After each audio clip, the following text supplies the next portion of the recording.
Good afternoon. Welcome, everyone. This is Division 5 of the Colorado Court of Appeals, and we have two cases on our 1:30 docket today. Before we get started, I'd just like to ask everybody in the room to please, if you have some sort of an electronic device that might receive a text or an email, please turn it off or onto airplane mode, because we are streaming live on the internet, and there's a possibility that your device might interfere with our sound system. And if you would like to watch these oral arguments, they will be available to you on demand after a couple of days to be viewed. And counsel, I'm sure, is aware that because we are broadcasting these oral arguments, if there is any confidential information that you don't want sent out to the world at large, please keep that in mind during your arguments. Counsel, I see we have experienced counsel at the tables, and I know you've received the written instructions for oral argument. If there are questions about them, now's the time to ask them. All right. Hearing none, I'd like to introduce the members of the Division 5. I'm Judge Diana Terry, and I'm head of the division. Seated to my right is Judge Jerry Jones, and seated to my left is Judge Matthew Grove. So welcome to you all. Since we have no questions, counsel, I'd like you to go ahead and proceed with your oral argument.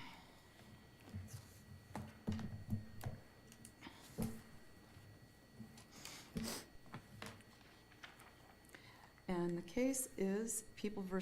Cohen, 2015 CA982. May it please the court, my name is Mark Evans, number 40156. I'm a public defender representing Ms. Emily Cohen, who joins us today, and I will aim to reserve approximately 5 minutes for rebuttal. I'm happy to answer this court's questions about any of the issues in the briefs, and my hope is that we'll spend the bulk of our time today talking about admission of the OARC complaints. But I'm going to start with the fourth issue in the brief, responding to deliberating jurors' questions without consulting Ms. Cohen or her attorney. What happened here is what happened in Leonardo, and Leonardo requires reversal. Jurors sent out questions asking whether evidence of ethical violations proved elements of theft. Ms. Cohen had a constitutional right to be both represented by counsel and personally present when the court formulated responses to those questions, and she was deprived of those rights. The state cannot prove that error was harmless beyond a reasonable doubt because the district court's failure to provide a substantive response was error, and regardless of whether the court was wrong, had counsel or Ms. Cohen been present, either could have advocated for a response that would have lessened the chances that jurors would equate ethical violations with theft. Counsel, I understand your argument in this regard to be some kind of a structural error argument, but isn't this the kind of error that we can quantify? That is, if the court's response was entirely correct, then there wasn't any prejudice, so we can evaluate the prejudice. So a couple of responses to that, Your Honor. First, the court's response was not entirely correct. But as to the standard of review question, the case law is clear that constitutional error is shown regardless of whether there's a showing of prejudice. In terms of whether structural error applies, I believe that it does, and if I was in the Supreme Court, I would be arguing that. But Leonardo and Key apply constitutional harmless error review. They're binding upon this court.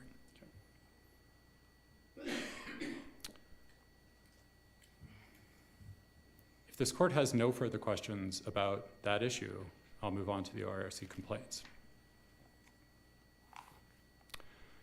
Attorney practice is governed by the rules of professional conduct, but when an attorney is tried for a crime, it's principles of criminal law that apply. Allowing a person to be imprisoned on the basis of ethical violations contravenes both the stated purpose of the ethical rules and the constitutional burdens of criminal law. And that's what occurred here.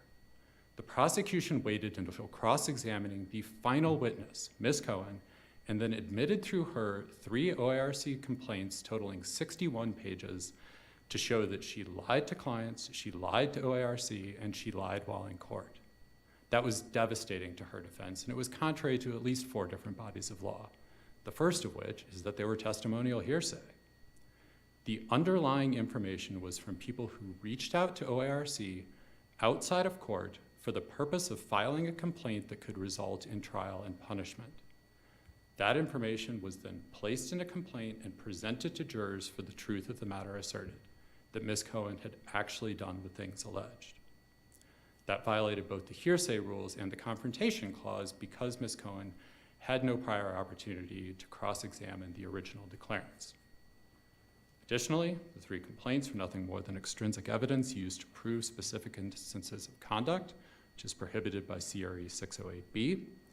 They violated precedent holding that judgments in civil action should not be admitted as evidence in criminal cases because the parties and the standards of proof are different, and they were inadmissible under CRE 404B. Admitting those complaints was certainly not harmless, much less harmless beyond a reasonable doubt.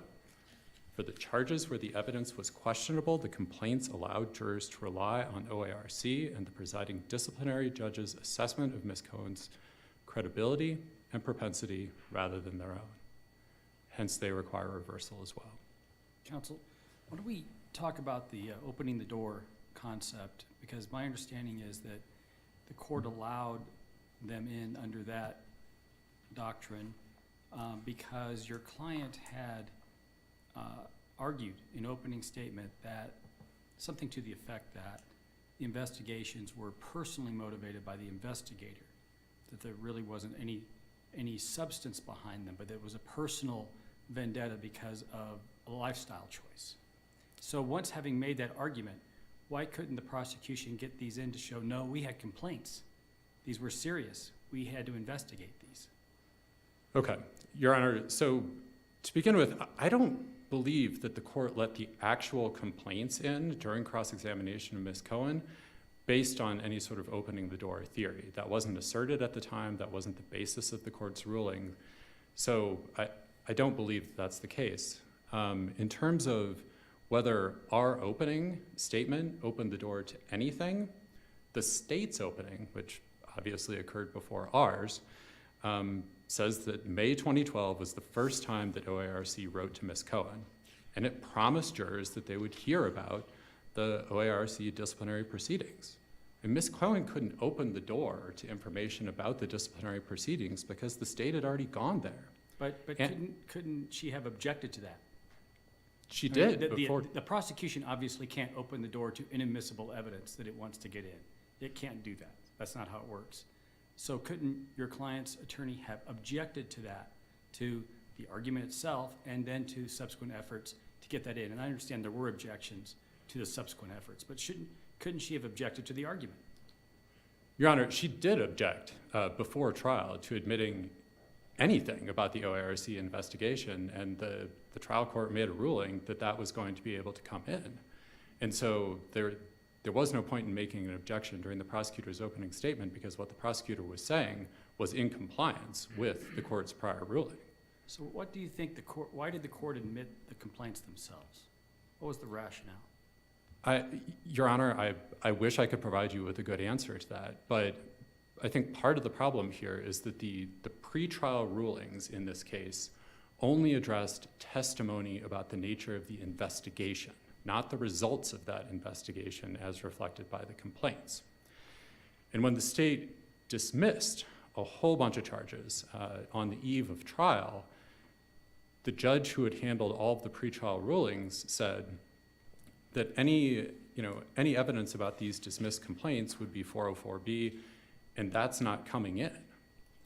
So when we get a new judge at trial, I don't know why the judge let that in. I mean, the judge said pursuant to the court's pretrial rulings, but previous rulings, but there were no previous rulings from the court as to the actual complaints. The one time the concept of opening the door was mentioned was during direct examination of Ms. Rothgary. The district attorney asserted that we had opened the door in opening statement to sort of general information about that first complaint regarding the bar application. I mean, I disagree with that, but even if the court's ruling was correct, Ms. Rothgary then testified to a surface level summary of what that complaint was about. So to the extent that there was any door opened in opening statement, the responsive information was admitted by the state during Ms. Rothgary's direct examination.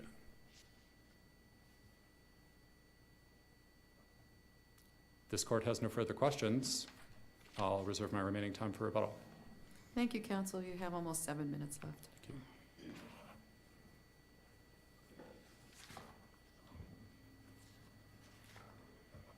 you.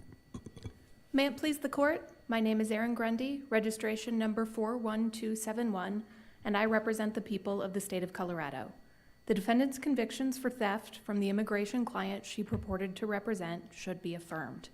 I'll turn first to the instructional issue and then move to the OART complaint.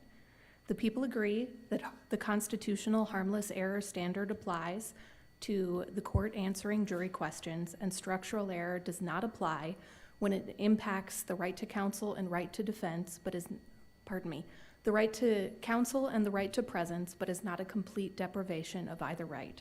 So we are in agreement that the harmless beyond a reasonable doubt standard applies to the court answering those jury questions.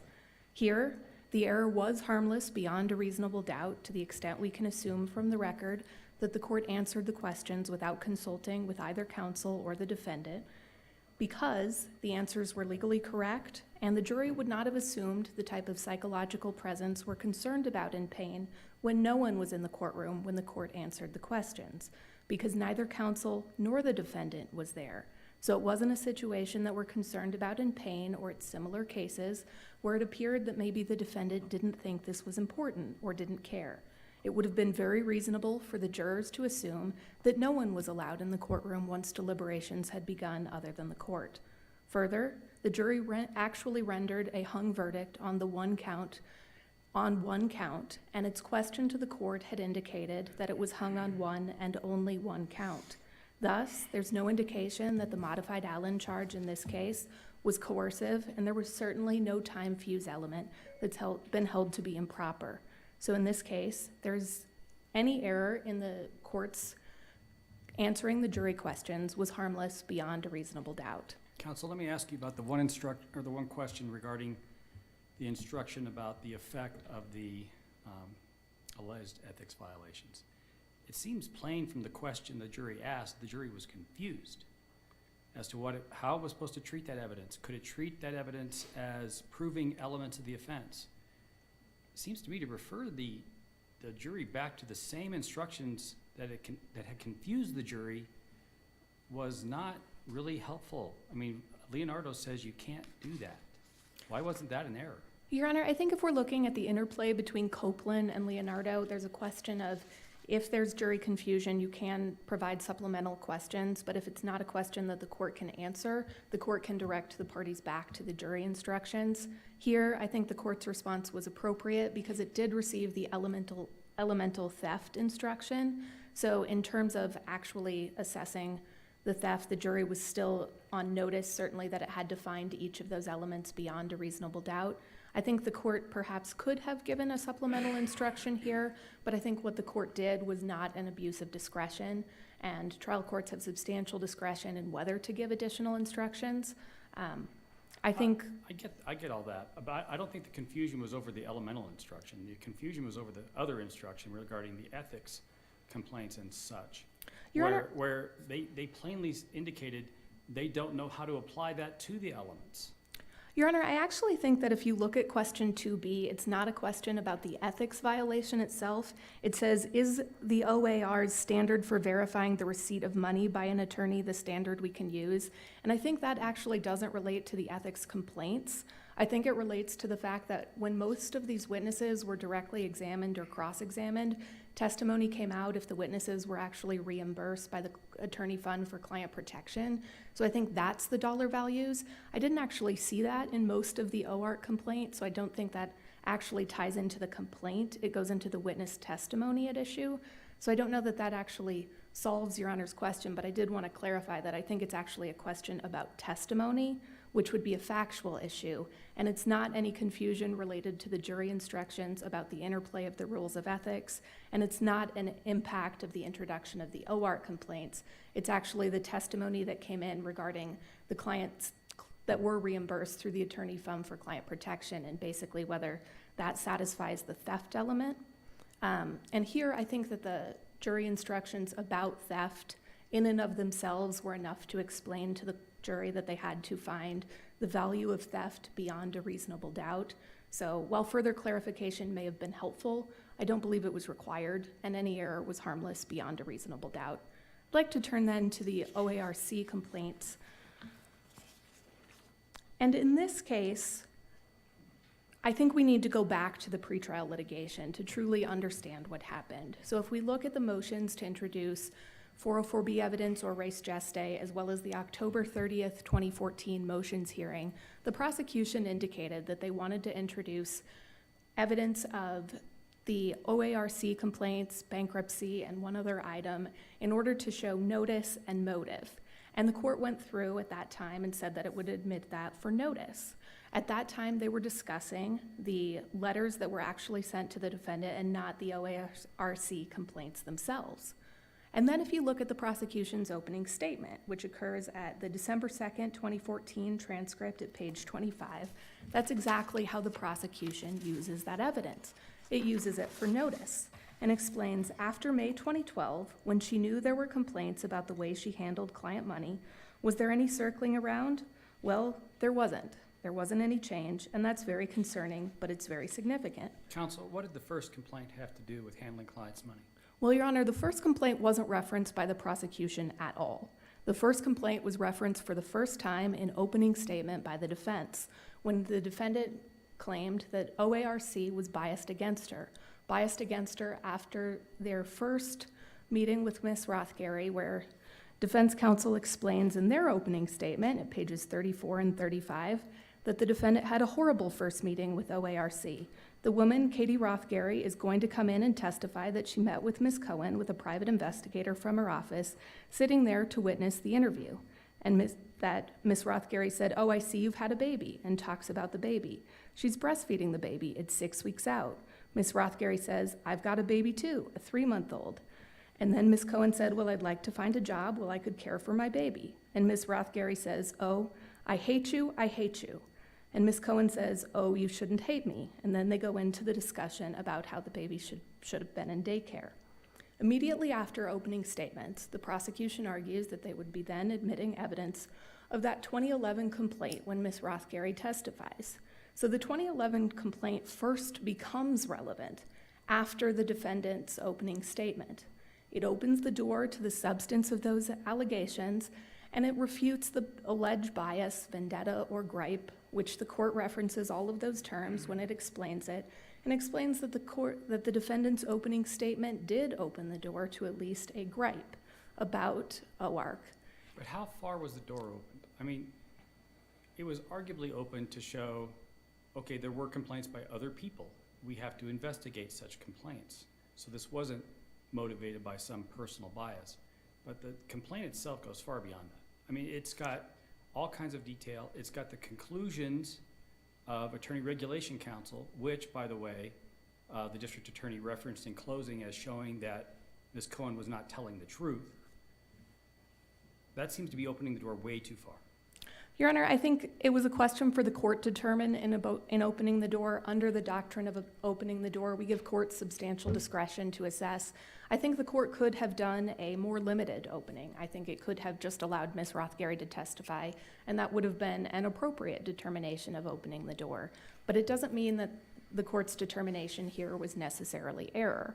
It's simply a question of what came in. So if we look at the combination of the opening statement of the defendant's own testimony, which then continues a little bit to discuss the discussions with OARC, as well as her baby and all of those discussions, as well as the testimony of the cross-examination by defense counsel of Ms. Rothgary, which also goes into these, then I think it opens the door a bit further to allowing the substance of the complaints. Now, defense counsel didn't ask for redactions, didn't ask for limiting instruction. Those were options that may have been available that could perhaps have mitigated any further prejudice. But Well, counsel objected entirely to them being admitted at all. absolutely. I mean, that obviously subsumes anything lesser than that, doesn't it? Well, Your Honor, I'm not sure that that's true. I mean, if we look at requesting a continuance, we say that Or if we look at something like a mistrial, failure to request a continuance is a lesser remedy that the court can certainly consider. I think failure to request a lesser remedy is something that this court can consider. It's certainly not dispositive of whether there was error in the admission of the complaints, and it's certainly not dispositive of whether the error was harmless, but I do think it's something that this court can consider in its own analysis. And if we look at the overall potential prejudicial effect of these complaints, I still contend that they were not admitted for the truth, but instead to go to notice and to go to the fact that this wasn't some sort of grand conspiracy against Ms. Cohen. This wasn't for the truth. It wasn't specific. Most of these, particularly the 2011 complaint, didn't reference any of the clients, wasn't even the same time period as most of the charges. So it certainly couldn't have established any of the elements of theft for most of these defendants. How would the jury have known that they weren't admitted for their truth?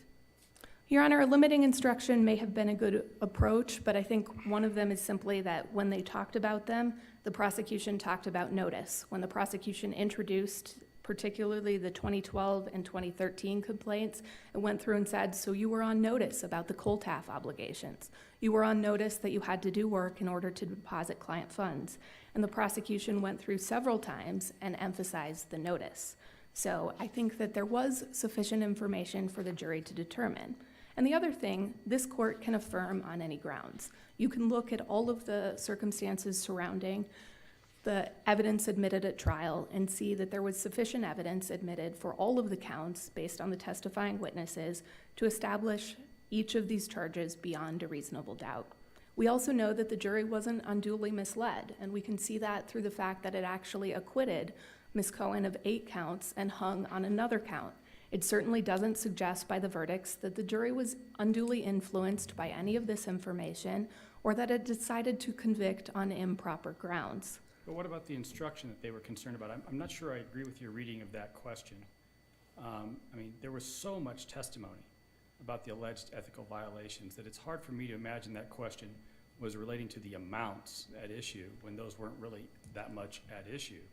It seems they were wondering about the instruction they were given that talked about attorneys' ethical obligations concerning handling of client funds and how that fit into determining the elements of the offense. I mean, it seems to me they were kind of focused on that.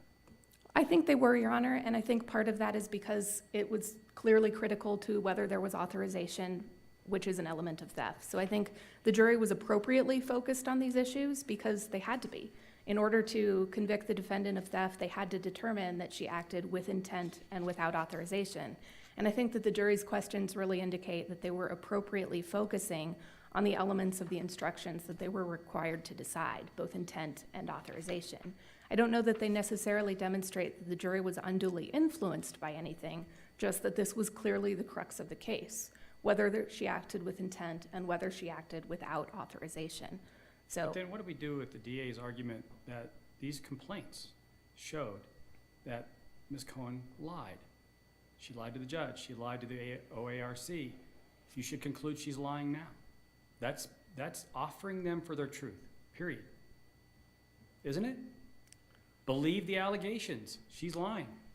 Your Honor, I think it goes to credibility. I think it's an unfortunate reference in closing statements. Certainly closing statements aren't evidence, but it is concerning that those statements were made. Your Honor, ultimately, each of these issues may not have been perfect, but defendants aren't entitled to a perfect trial. They're entitled to a fair one, and that's what happened here. Any of these errors are harmless beyond a reasonable doubt, and thus the people respectfully request that this court affirm the defendant's convictions for theft. Thank you. Thank you, counsel. Rebuttal?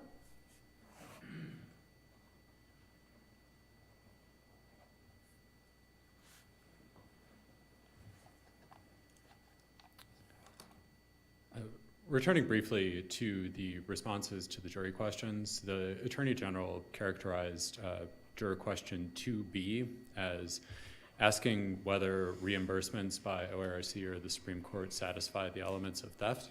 I think that's a pretty good characterization, and the answer to that should have been no, absolutely not. You have to independently determine that. So simply referring the jurors back to the jury instructions was not an appropriate response. I think it's Judge Jones has already alluded to the issues with question 3A regarding the COLTAF violations. And additionally, I mean, the fourth question about what they do if they can't reach a decision on one count, Fain and Lewis are clear that the appropriate first response to that is to ask whether further deliberations would be productive. So this is certainly not a situation where the responses provided by the district court were correct, much less unquestionably correct. If this court has no further questions for me, I'll just conclude by saying that allegations that an attorney broke the rules doesn't mean that the rules no longer apply. And as participants in the criminal justice system, we all have a professional obligation to ensure that when people are tried for a crime, they're tried in accordance with the criminal law and they're afforded the right to be there and to be represented by counsel. All people deserve those protections. And because they were not afforded to Ms. Cohen, I respectfully ask that this court reverse her convictions. Counsel, I have a couple more questions concerning the complaints. It seems to me there was some relevance there concerning, at least as to client funds, on the notion of whether she had wrongfully taken them. If she wasn't complying with her obligations concerning where to place the money, it would tend to show her intent to permanently deprive. How do you respond to that? So, Your Honor, we haven't disputed that Ms. Cohen's awareness of the ethical rules was relevant to mental state, and the fact that OARC was investigating her goes to that. But the results of that investigation and OARC's belief that she actually committed ethical violations outside of the scope of this case went far beyond anything that was relevant to mental state and was just evidence of propensity to lie and propensity to commit exactly the type of acts that she was charged with. Thank you. Thank you. Thank you to both counsel for your Thank you. arguments and for your briefing. We appreciate them very much, and they will help us to make a decision in this case. Your case now stands submitted, and a written opinion will issue in due course. You may now clear council table, and when the tables are clear, we can set up for our next case. And I hope that I'm pronouncing it correctly when I say Gagne versus Gagne.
You may proceed when you're ready, counsel.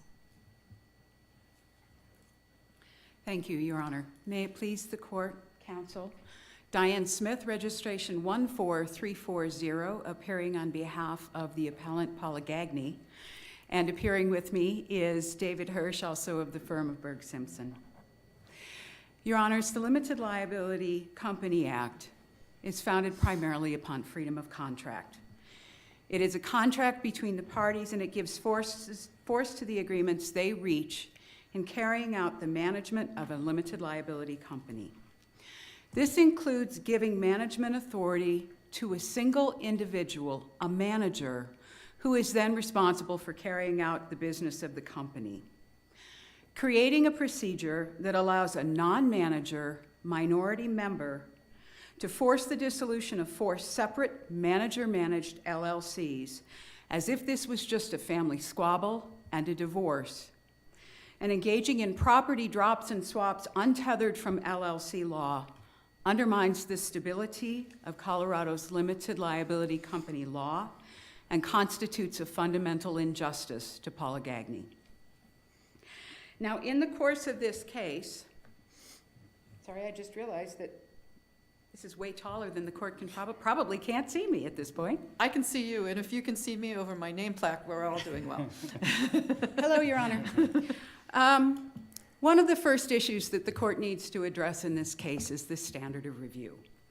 Now, it's very clear that questions of law about the construction and application of statutes is reviewed de novo. That's the Barron case. And judicial dissolution is, in part, reviewed by using an abuse of discretion standard. But a court necessarily abuses its discretion if its ruling is based upon an erroneous view of the law. Again, that's the Barron case, paragraph 12. With respect to the equitable remedy of judicial dissolution, equity follows the law. And if there is a provision for handling a legal question within a statute, the court necessarily abuses its discretion if it doesn't follow that statute. And finally, discretion doesn't mean standardless decisions. It means that the court has a range of alternatives, again, established by law, that the court may choose among. And if it goes outside the law in choosing one of those options, that is an abuse of discretion. Now, although the order in the briefs was a little different, I'd like to take up the issue of dissolution first. Under the Limited Liability Company Act, LLCs are creatures of contract. And once a member agrees to an operating agreement to control the LLC operation, the member is bound to it. Now, in this case, there's an issue, that a factual setup that really needs to be clarified in order for the court to be able to understand why those 2010 operating agreements were so important. Prior litigation had been undertaken between these parties. It was in arbitration, and it was settled. And in the settlement agreement in May of 2010, Mr. Gagne, Richard, gave up all of his right, title, and interest in any of these LLCs. He was out. Then, in August of 2010, the parties entered into new LLC agreements. That's a complete reset of the relationship of this LLC. In those 2010 agreements, Paula became the manager of the LLCs. And that's a really important point too, because there's two different ways that an LLC can be managed under the statute. One is a manager-managed LLC, where one or more managers exercises all of the management authority, capital M manager, for the company. Ms. Gagne was the sole manager under the 2010 agreements. Now, Richard had no management authority at the company level. He managed property. He managed each of the 4 apartment buildings that were owned by each of the 4 LLCs. In terms of those 2010 operating agreements, his agreement to do anything was limited to some very specific identified situations. Under paragraph 4, he needed to be in agreement with Ms. Gagne if the contract with his management company, HSI, was to be extended beyond the initial 24 months. His agreement was needed under paragraph 7 if there was going to be a cash-out refinance of the properties. And his agreement was needed if there was going to be a termination of the LLC operation by agreement of the parties. Now, with respect to those decisions that Ms. Gagne was making, when she reacquired control over the LLCs after this court's prior decision, she didn't just go out and start making decisions. She hired Robert Prio as corporate guidance counsel, LLC guidance counsel, and she hired a CPA, Richard Stone, to advise her on what she needed to do with regard to her management decisions. And if you look at the briefing on these issues, Mr. Gagne admits that she was technically allowed to make those decisions, that her decisions were technically legal. That's at the answer brief at pages 16, 18, 32, 37, 41. But he wanted to fight those decisions because he didn't feel that they were fair. Well, fairness in a manager-managed LLC is not the standard for dissolution. Now, in the Gagne 1 decision that this court issued in 2014, the court identified 7 factors to be considered in dissolution of an LLC. One of the things that's very challenging about following through in the application of those 7 factors is that the court didn't distinguish between how it's applied in a member-managed LLC versus how it's applied in a manager-managed LLC. Because when it comes to a manager-managed LLC, member disagreement doesn't really matter because it's the manager who's making the decisions. Members disagree all the time. LLCs are often constituted of family members, and, well, family members fight. So it's I'm sorry? Now that you're focused on the LLC agreements, I'd like to ask you about a clause, the clause that establishes your client as the chief executive manager. And it provides that the chief executive manager and all other managers shall perform their managerial duties in good faith, in a manner they reasonably believe to be in the best interest of the company. So, the court found that your client did not act in good faith. It strikes me as a factual determination. Is that wrong? It's partially wrong. Because when he was making the decisions about whether she was exercising her obligations, he was not using the standards set out in the LLC Act in order to determine whether she had engaged in misconduct. Really simple example. In the LLC agreement, there is a provision that says that she couldn't refinance the mortgages if they had a prepayment penalty. In the dissolution portion of the case, he decided that that was misconduct, that she had entered into mortgages that had prepayment penalties. It was misconduct that justified dissolution of the act. Then later, when he heard the testimony of Mr. Batts, who said a commercial loan at 3.48% would not have been available without a prepayment penalty, then it became not grounds for misconduct. The same thing happened with respect to the loans, where she was permitted to pay, or not loans, I'm sorry, on the salary and the rent, where she was permitted under statute. I mean, the statute specifically says she can make loans. He decided that that was misconduct, and then later reversed himself again. So part of the problem is he's applying the wrong legal standards, and part of the problem is he's simply reversing himself and never going back to look at the fact that his misconduct rulings have been reversed by him in subsequent proceedings in the case. If a judge can make a dissolution ruling based upon factual findings, to the extent that they are factual findings, and then reverse himself later but not go back and fix the misconduct finding, that's an abuse of discretion. Well, counsel, with respect, I think you're overstating what the court did in the second order. The court backtracked a little bit, but not much. The court continued to find that your client acted in bad faith for a period of years in a number of decisions. Those are all factual findings, and it seems to me you're asking us to reweigh the evidence in that regard.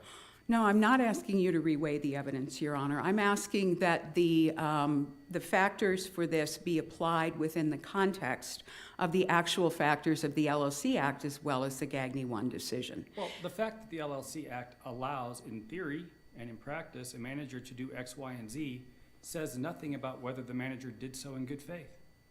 Well, good faith to the company, and if you look at his decision, most of it is he's worried about good faith to Richard, and that's not the proper standard. So you're saying there's no fiduciary duty between one member or manager to the other members and managers?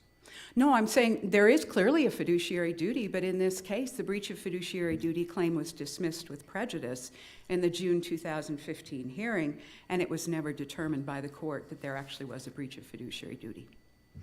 And at this point, with a little over 4 minutes, I'd like to reserve the remainder of my time. Thank you, counsel. You may proceed.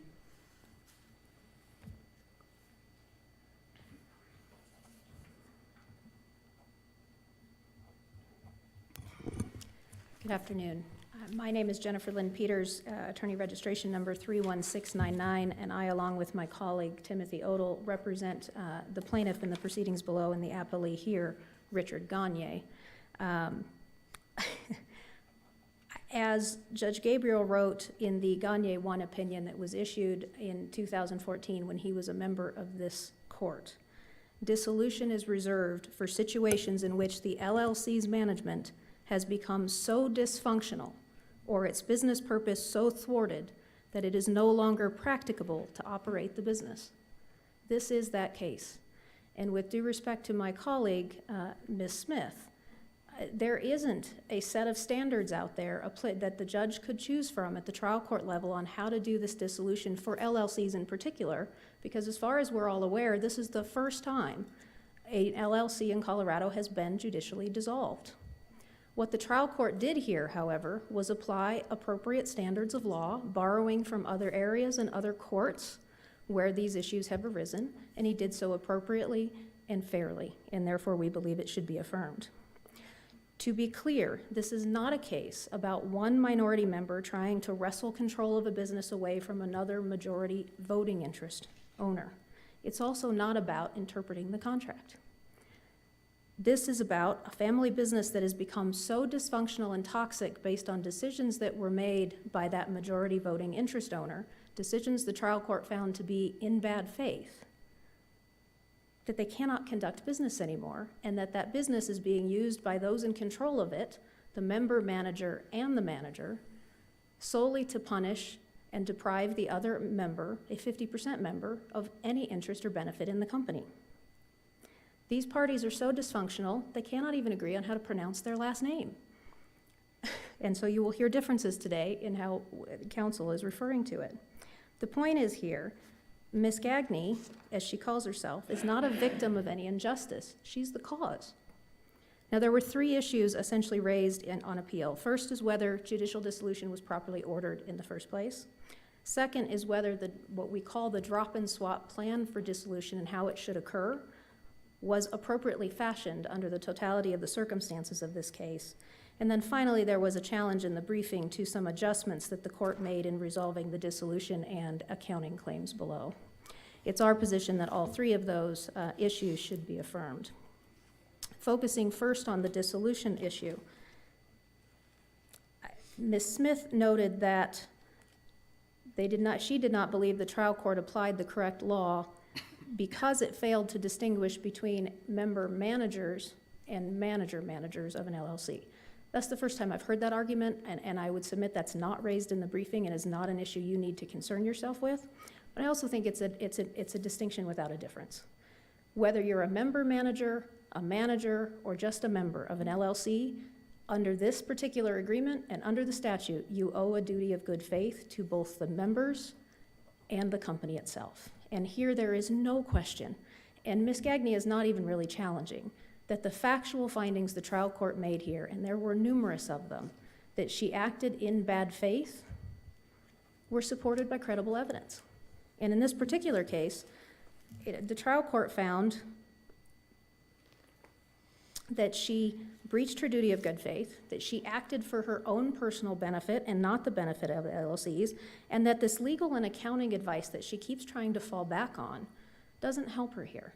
And that's an important distinction, because while an act may be legally permissible in isolation, it's certainly proper to pay rent from an LLC. There's no question an LLC can pay a manager a salary.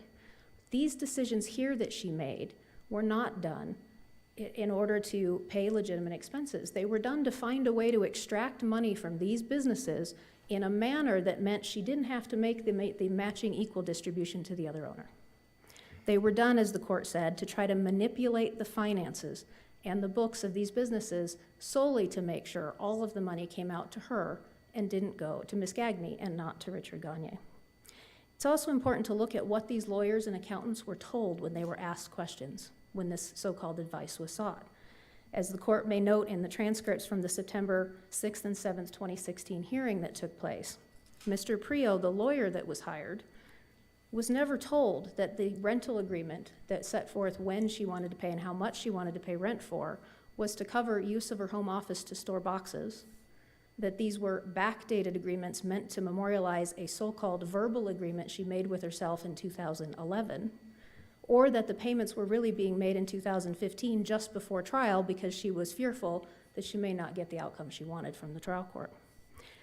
Mr. Priel was not made aware that the line of credit she took out in the amount of $500,000 between herself and the LLCs was done in secret without ever disclosure to the other member or even the court, and it was done during the pendency of the litigation and doubled in amount during the pendency of the litigation right before trial, or that all of the money being used from that letter of credit were being used to fund the payments to herself. These are actions that were properly determined by the trial court to be made in bad faith. I would also note, and it's unfortunate we couldn't find a Colorado case that says this so clearly as the Virginia Supreme Court said in the Flippo opinion, but an act which is otherwise legal may nevertheless be a breach of a duty of good faith or a breach of fiduciary duty. It's not enough that a lawyer said it's okay to pay rent. Here, if you're doing it for a personal benefit to harm somebody else intentionally, that's wrong, and it's appropriately a finding of bad faith, which I believe, as Judge Jones noted, is a factual determination entitled to an abuse of discretion standard.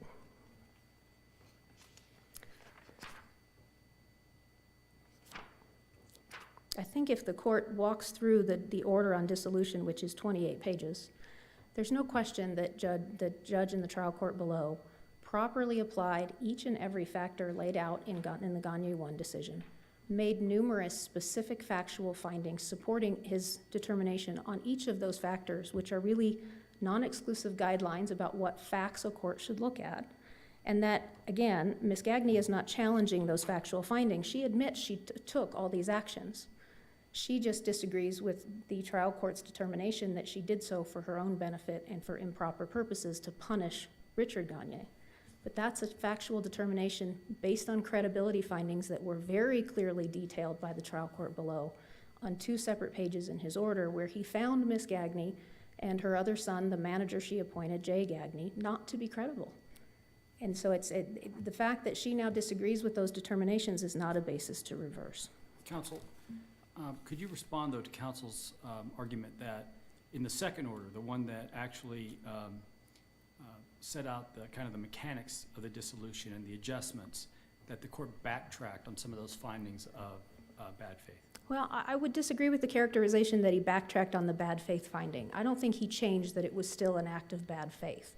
What he was doing in the second, more voluminous order, which I refer to as the drop-and-swap order, it was trying to figure out a way to equitably divide the assets of the property, of these businesses, in a way that was fair and just and took into account what actually happened with the funds. And here, although he found the refinancing, for example, was in breach of the agreement and in bad faith, the end result, when you're looking at how is this going to be distributed to the parties in dissolution, was fairness says you have to look at, okay, that really is, they have in fact been refinanced. He can't undo that as part of the dissolution plan. So he's got to account for it somewhere. And what the court was really saying in the second order was, here is how I'm going to account for that in my dissolution plan. But it didn't change or affect his decision or his seeing of that as a bad faith conduct on the part of Ms. Gagne. And along those lines, I would note that Ms. Gagne wants to take advantage of the business judgment rule.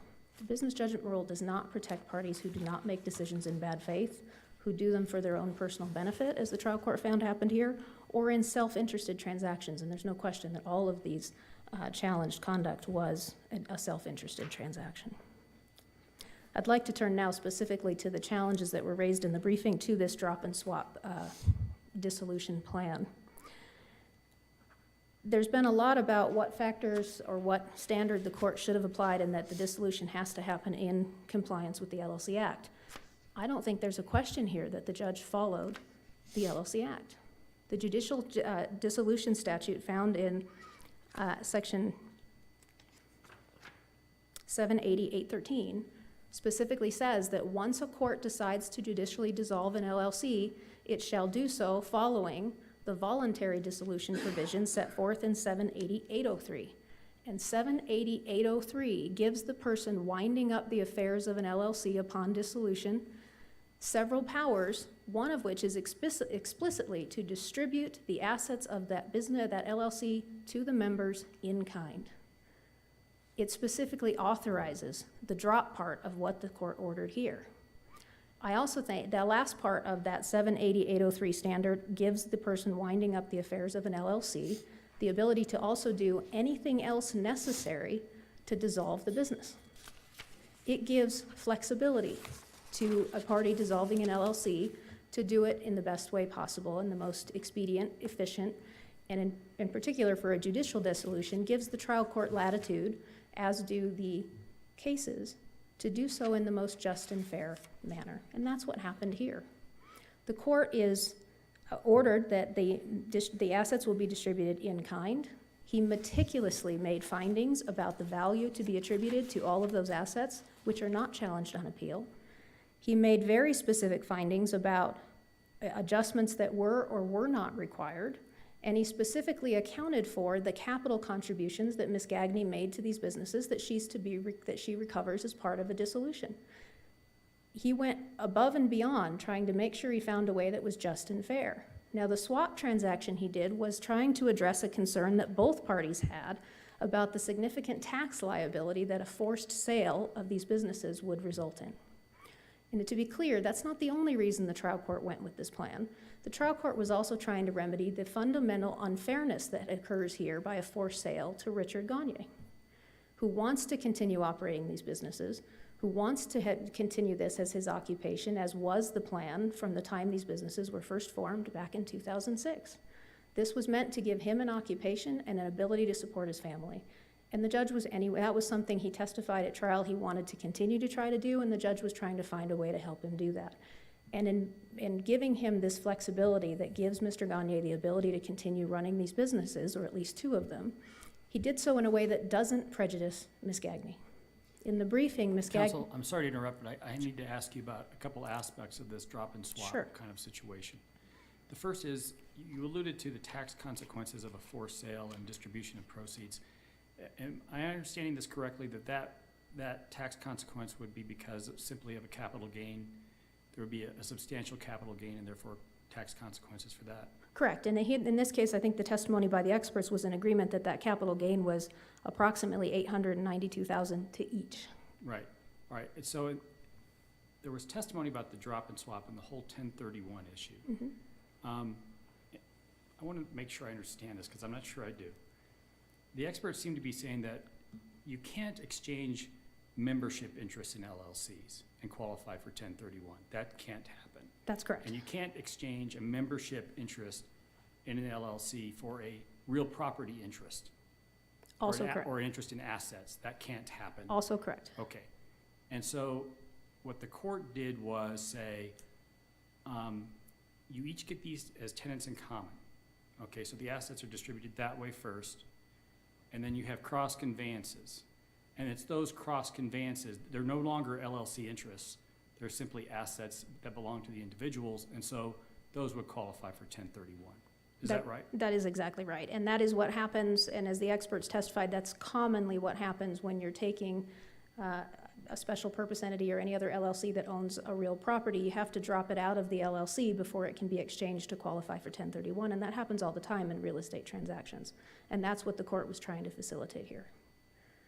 And I would also note along those lines that not only was it common, but in this case, you know, the only prejudice Ms. Gagne was really alluding to in the briefing was that she didn't think it accounted for her capital contribution, which, as I've said, the court made meticulous findings on and made sure was addressed in his accounting of how the values of all this would be worked out.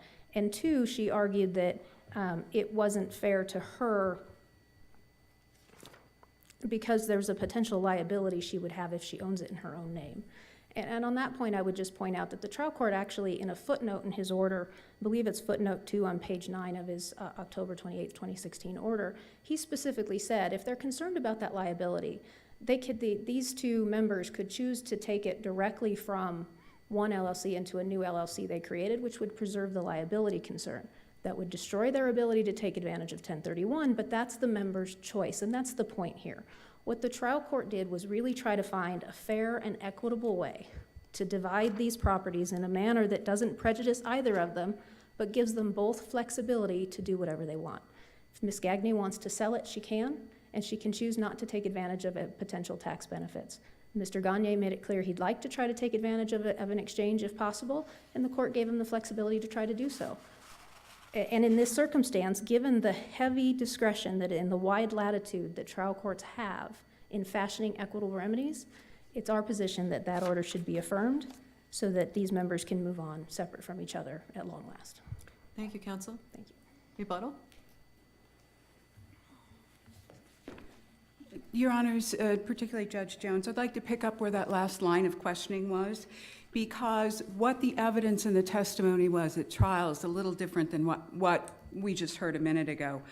If the LLC property, which was held fee simple subject to mortgage, was then dropped into individual ownership as tenants in common, and that, which is what the judge did, and then put into an LLC again, the testimony was that that would not qualify for 1031 treatment. In fact, that would bar 1031 treatment because of the differing interests. In addition, that part of the order ignored the related party requirements, which was that each party had to hold their property for at least 2 years before there could be any disposition in the hope of going into a 1031 deferred tax status. So that the way that the judge set it up, it could not qualify for 1031 protection. Well, it could if your client chose to take the property individually instead of in an LLC. No, but that was not what the judge's order said, nor was it what opposing counsel said. If it goes from LLC to individual, it cannot qualify for tax deferred status by the IRS.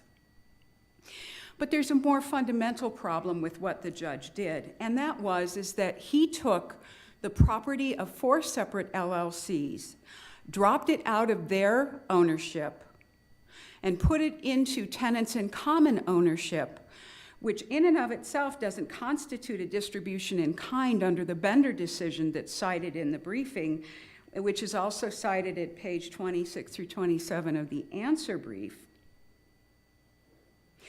But in doing so, he created a situation where it's simply opposed to what the parties set forth in their agreements. Mr. Gagne was never to get 2 buildings. Their agreement said that in return for his sweat equity in this LLC, he got to receive a specific defined benefit. He got 50% of the net assets. That was, if it was liquidated, then Ms. Gagne got back her contributions, her capital contribution, which was at the beginning was in excess of $2 million. Loans were repaid, and then he got 50% of the remainder. And so by simply taking these 4 LLCs apart and dropping all of their assets into a big pot, conglomerating them, and then just giving them 2 by 2 to the parties, while there's certain emotional response that says that feels pretty fair, it's not what these parties agreed to. And that it really is a factor of how much emotional distress was simply injected into this case. Because if you look at his earlier rulings, what he said, even as far as the receiver hearing in September of 2015, was that he was going to follow the agreements of the parties. That's what he was going to do. He was going to follow through. In fact, he said he didn't even think he had the authority to do the drop and swap. That's at page 8100 of the court file. And then by the time he got to the distribution in kind rulings, it shifted from a rational, business-based resolution to a divorce. And what he said when he got to that point in this case was that Ms. Gagne got what she deserved. That is not a sane and rational distribution of company property in an LLC. Your Honor, at this point, as I'm running out of time, we're going to stand on the briefing. I think we've provided adequate legal authority to explain why the dissolution order should be reversed. If not, why the distribution order and its accompanying orders should be reversed and vacated. Thank you, Your Honor. Thank you to both counsel for your briefing and your oral arguments today. they will help us to make our decision in the case. Your case will now stand submitted, and a written opinion will issue in due course, and you're excused from council tables.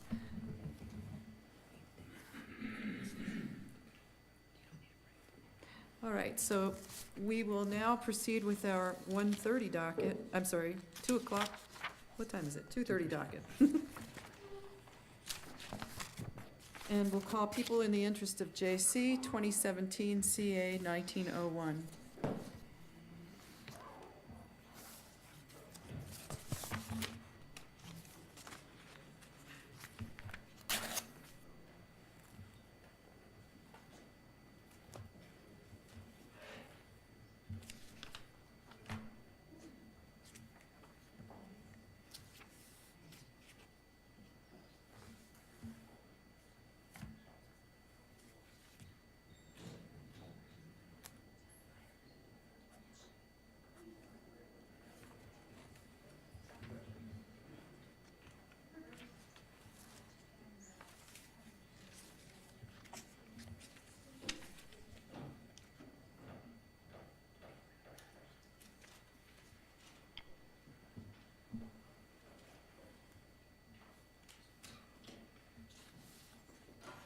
Good afternoon. I see that we have some new folks into the courtroom, so I will just remind everyone that just came in, if you have any sort of an electronic device that might receive a text or an email during the course of our oral arguments, please turn it off or on airplane mode so that it will not affect our recording equipment.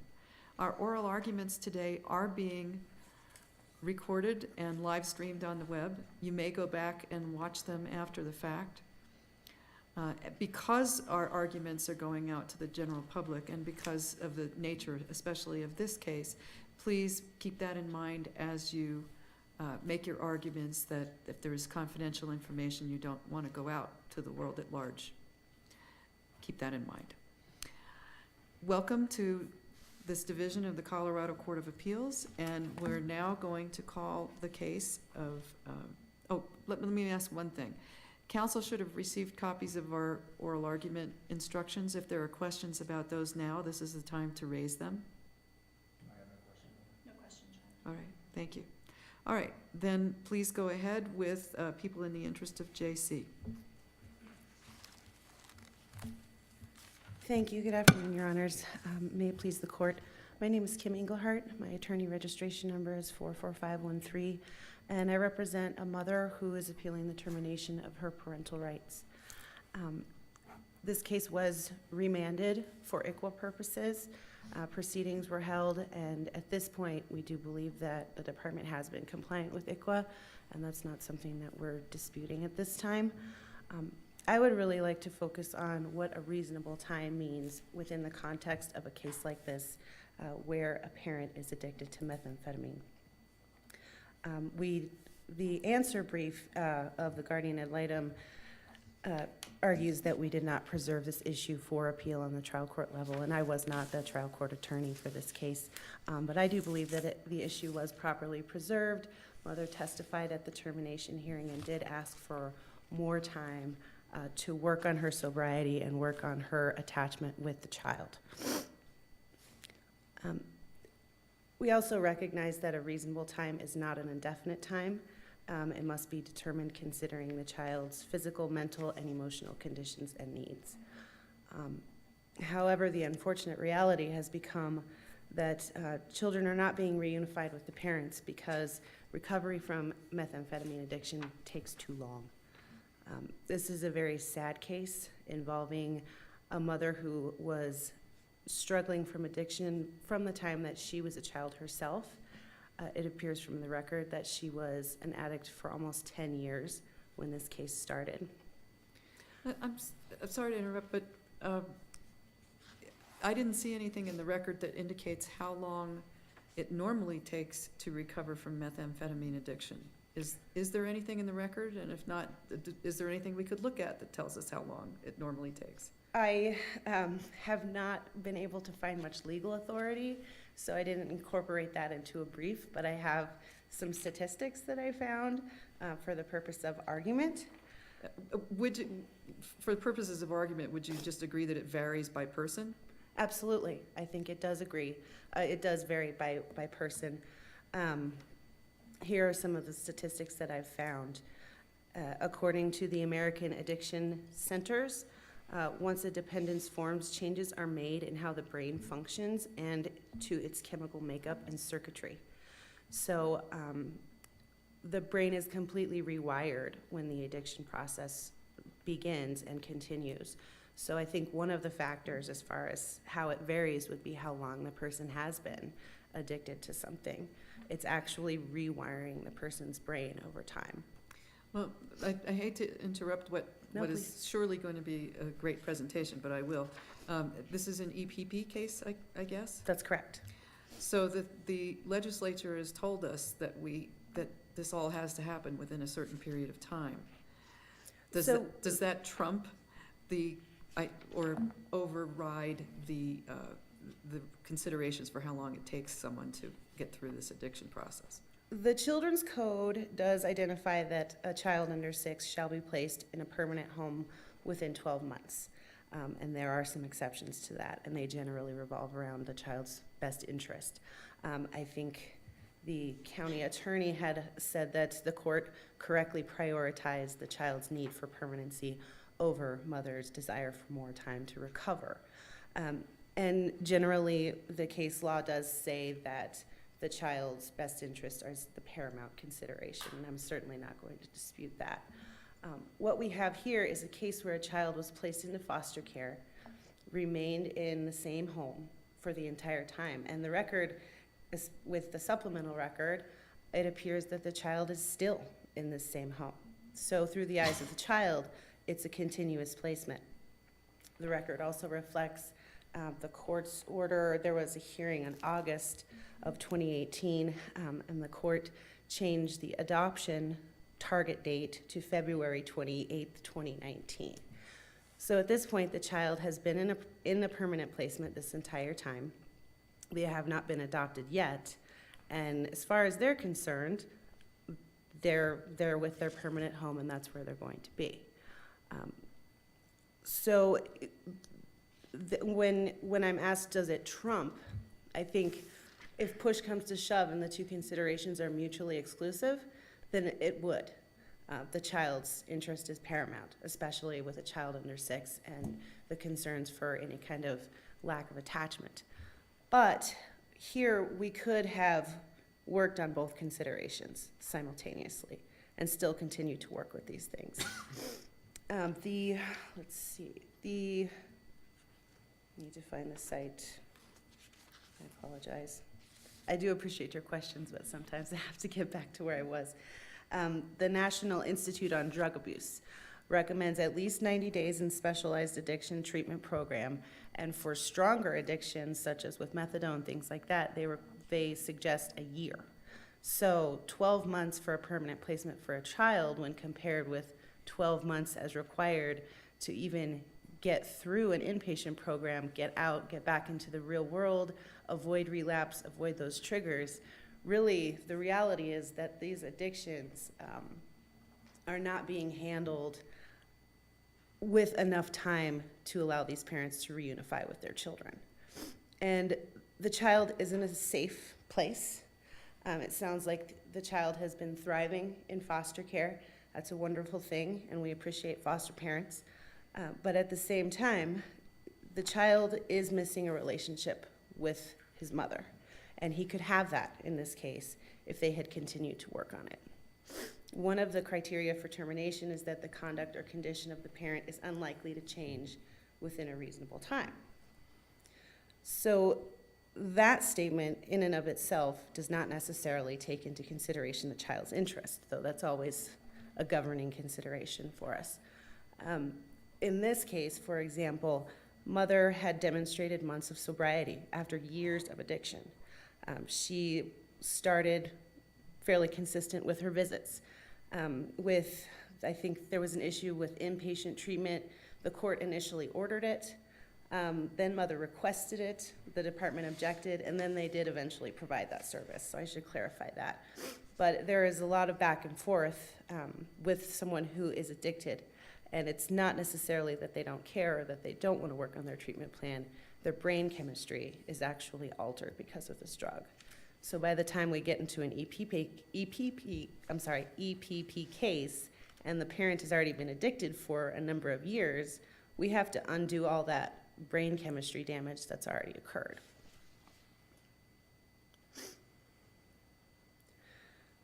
The record reflects that mother was sober for approximately 4 months. As she did appear at the termination hearing, she testified. There was testimony that she was, or at least argument from the county attorney, that she cooperated with the department, she was pleasant to work with. It did appear as though she was trying. And so this record does not reflect a parent whose conduct or condition is unlikely to change within a reasonable time. Rather, she did show progress. Well, those are factual findings that we are supposed to defer to on the part of the district court, right? So the juvenile court. Are you asking us to conclude that the court got that ruling wrong? We are arguing that there was clear error in finding that the criteria for termination was met because... On what basis can we make that determination? Because the primary consideration that the court made was about permanency for the child. And the record reflects that the child was in a permanent home. Continuing to work with mother was not going to compromise the child's permanency in any way. The child continues to reside with the same family, even though the child has not been adopted yet. So when you look at what a reasonable time is, in lens of methamphetamine addiction, this certainly was not enough time. When you look at it through the lens of permanency for the child, it also wasn't enough time because we had more time. The child could remain safe in a stable home, continue to thrive, and the department could continue to work with mother, who has demonstrated that her conduct was likely to change within a reasonable time. Counsel, on that last point there, couldn't the court take into consideration, though, that for that 4-month period that your client was sober, and that's obviously a good thing, that for most of that time, she had been in jail and in a halfway house. So in environments where she's not likely to have access to meth or other drugs, I mean, couldn't the court take that into consideration, that it wasn't as if she was out in the normal environment and had remained sober for 4 months? I think the court can consider that, absolutely. I think there are many considerations, you know, as far as if the parent is asking for inpatient treatment at, you know, certain points in the case, like mother did here.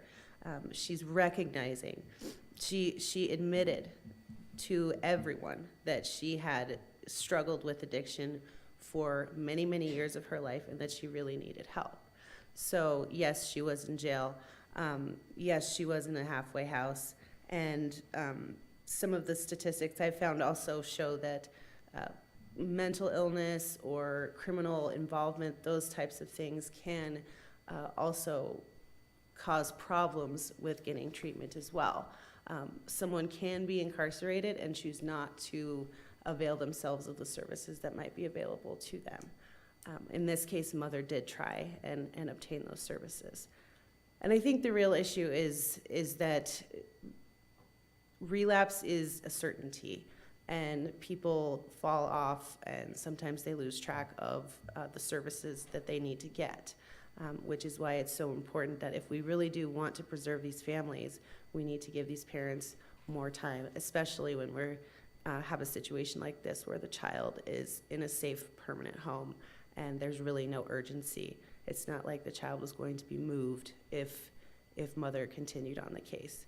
Even if mother was never reunified fully and the child did not live with her full time, they could still have that relationship and the child could still have permanency.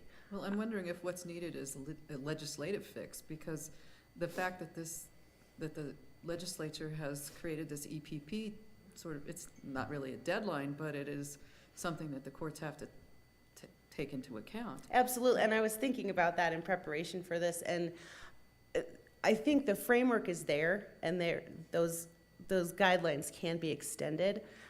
The concern, I think, is the way that the courts are ruling on these issues, that the parent has had enough time. And I think if you look at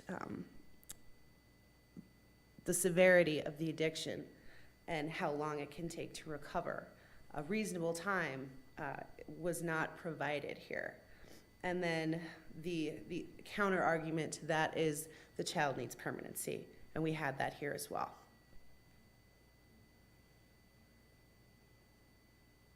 I'm going to reserve the rest of my time for rebuttal. Thank you. You have about 2.5 minutes left.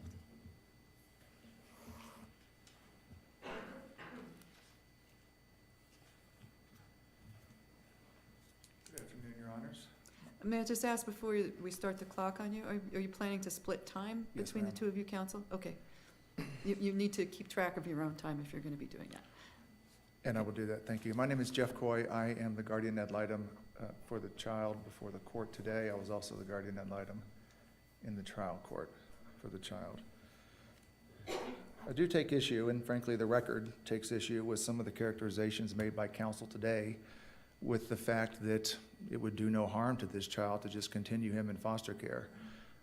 I discussed this thoroughly in my brief, so I won't repeat the details of that, and the county attorney also addressed this in their brief, but the visitation supervisor testified very thoroughly about the anxious and avoidant attachment that mother's behavior and separation and removal from his life had caused him, and the concern that the therapist had for the child developing reactive attachment disorder, which can be a lifelong and severe condition on behalf of the child.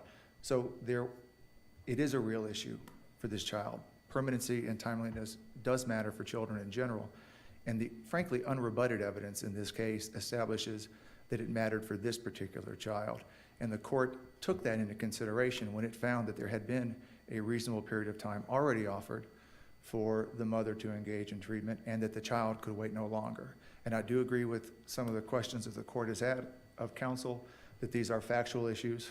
Frankly, all of the issues she's raised this afternoon, which are a couple of new ones that weren't raised in the brief, but also the issues raised in her brief, are all factual. And I would submit, as I've discussed in the brief, that there's factual support in the record. Most of it elicited at the termination hearing, but all of it sufficiently supports the findings that the court made. I also want to take one issue with the question of, or the argument that was made in the brief about the department essentially delaying the inpatient treatment for this mother. A careful review of the record actually discloses that the department provided inpatient treatment for mother before the treatment plan was ever adopted. On the June 25th hearing in 2016, where that was the date of the adjudication and the mother entered an admission, I approached the court, or the guardian ad litem approached the court and indicated that this might be a contested dispositional hearing. The issue of disposition was not before the court that day. It was going to be set at a future court hearing. And respondent mother's counsel also indicated that it might be a contested dispositional hearing. But there was no request made that day that mother enroll in inpatient treatment or that the department provide inpatient treatment for mother. It was just a forewarning about what was to come. The court set the dispositional hearing within the 30 days, actually set the court hearing 2 weeks after the fact, and that was on July 11th of 2016.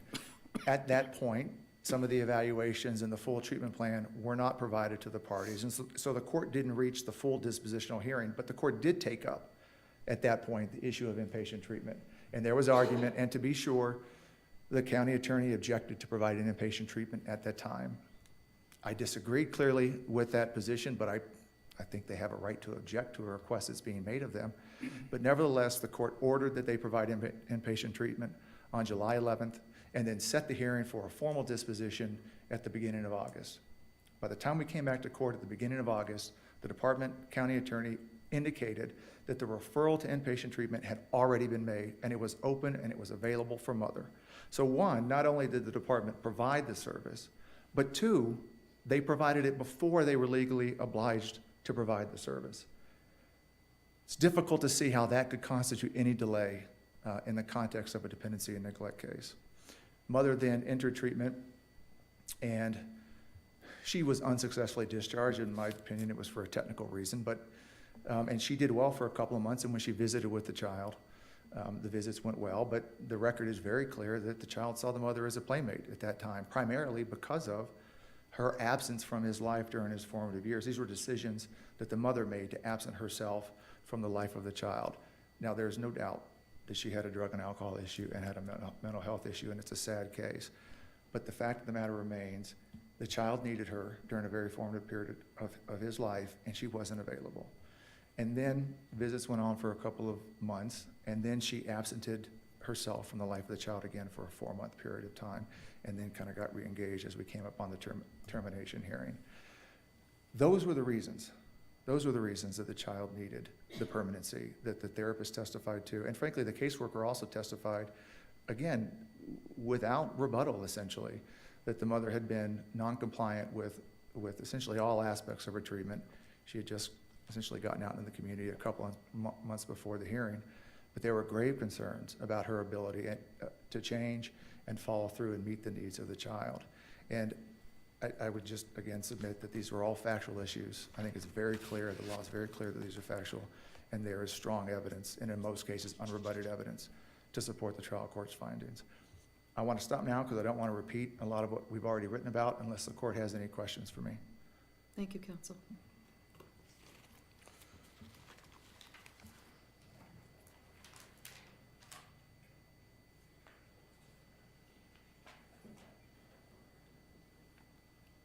May it please the court. My name is Reiko Leanne Reigert. My attorney registration number is 28833.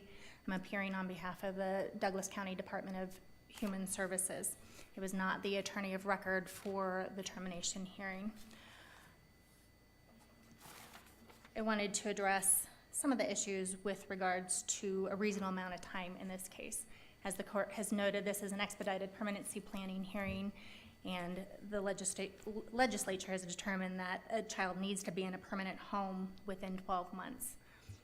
If a child is still subject to being moved, that is not a permanent home, and what counsel's arguing for is not permanence. If this child could really be moved at any time, the fact that he has remained in his current foster placement does not establish that it's a permanent home when he's subject to the discretion of the court to have that moved.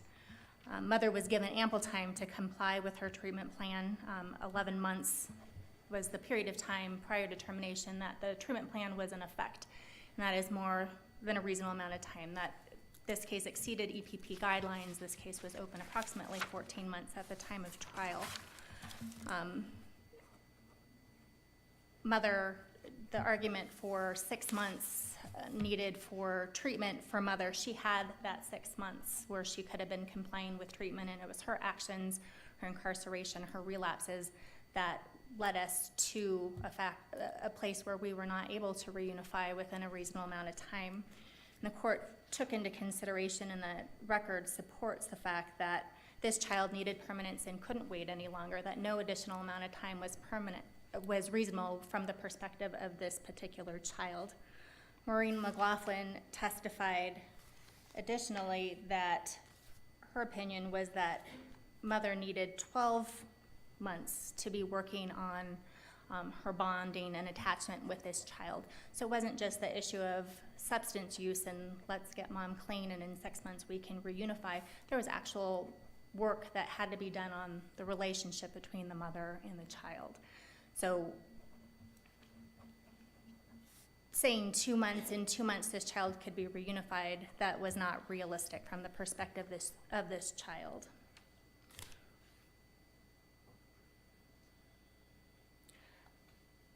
The issues that have been presented are factual in nature. The trial court considered and eliminated less drastic alternatives to termination of parental rights. That would include mother's argument that a less drastic alternative was to continue. This motion to terminate parental rights was filed on June 9th, 2017, and by statute, we needed to get to that termination hearing within 120 days. There was no motion filed by mother prior to the start of hearing to continue that trial. And I did want to address the Indian Child Welfare Act if that is something that the court would like to hear about today. Well, it sounds like it's undisputed that it's been complied with. That's correct. Upon remand, the department did take efforts immediately to send a second notice to all affiliated tribes. All affiliated tribes responded that This is not an Indian child, that it is not a child who was a member of or eligible for membership in any Native American Indian tribe. The trial court did make that finding, and that order was supplemented and filed with the Court of Appeals.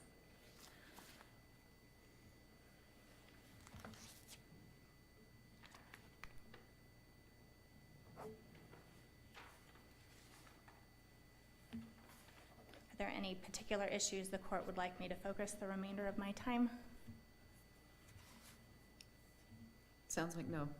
Thank you, Your Honor. Thank you, counsel. Rebuttal?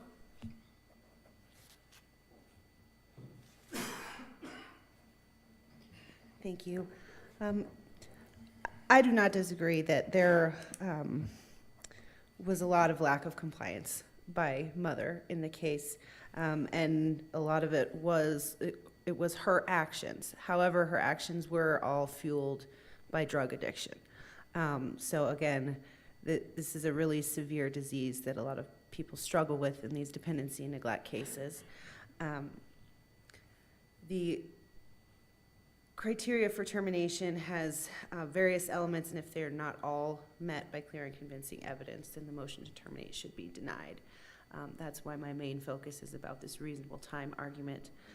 The Colorado Supreme Court has said that termination is an unfortunate remedy which becomes necessary when all reasonable means of establishing a satisfactory parent-child relationship have been tried and found wanting. A couple of more months for this child to try and rebuild a relationship with mom, and for mom to demonstrate that sobriety would have been in the child's best interest. The anxiety and the lack of attachment that the child was experiencing was being addressed through therapeutic intervention and sessions. There were times when the foster parent even participated in the visits because of that. There is an easy way to get it on the record that visits should cease altogether. And if that, was an issue months leading up to the termination trial, they could have terminated those visits as contrary to the child's best interest, but that didn't happen. At this point, it was really essentially that the motion had been filed and mother's time was up. So, given the struggles that this parent has had for all of these years, it is a very sad case, and these are tough decisions that the court has to make. Our argument essentially is that there was not a reasonable time to comply with this treatment plan, and the child's best interest could have been met even while giving mother that additional time. Thank you very much. Thank you to all counsel for your briefing and arguments. We appreciate them very much, and they will help us to make our decision in this case. Your case will now stand submitted, and a written opinion will issue in due course. That concludes our oral arguments for this afternoon. The court will stand in recess, and the bailiff may so announce.